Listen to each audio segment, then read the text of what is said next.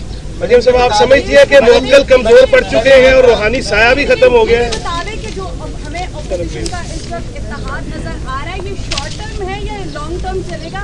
اور دوسرا یہ بتائیں کہ یہ تحریک تک اکثر ہوتا ہے کہ پھر دائیں بائیں بھی ہو جاتے ہیں معاملات، تو اس بار جو ہے اپوزیشن کا اتحاد کہاں تک؟ پہلے وہ بتا دیکھیے نواز شریف صاحب نے، میں ایک پی ڈی ایم کی میٹنگ میں موجود تھی جب انہوں نے یہ کہا کہ پولرائزیشن سوسائٹی میں بہت، پولیٹیکل پولرائزیشن بہت بڑھ گئی ہے اور ہمیں سب جماعتوں کو ساتھ لے کر چلنا ہے اور ہمیں سب کو سیاسی دھارے میں، قومی دھارے میں لانا ہے۔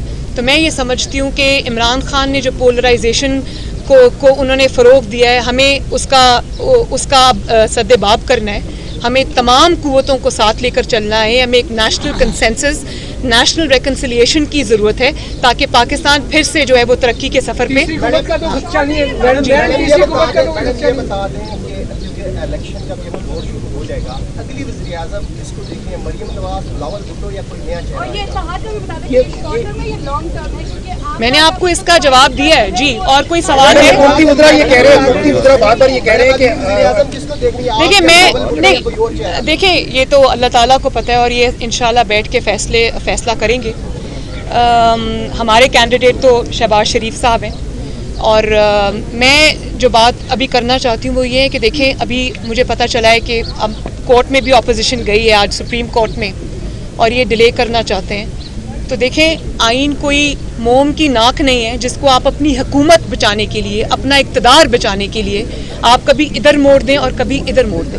آئین میں صاف طور پر لکھا ہے کہ تحریک عدم اعتماد جمع ہونے کے بعد 14 دن کے اندر اندر اجلاس بلایا جانا چاہیے، تو 14 دن تو 22 مارچ کو پورے ہو جاتے ہیں، اور اس کے بعد 7 دن کے اندر اندر آپ کو ووٹنگ کرانی ہے۔ اب دیکھیں آپ، مجھے نہیں پتا آپ ٹائم کیوں بائی کرنا چاہتے ہیں، تو آئین کو، آئین نہ سمجھنے کی، آئین کی بات نہ ماننے کی، آئین کے احکامات نہ ماننے کی سزا ایک ہی ہے اور وہ ہے آرٹیکل 6۔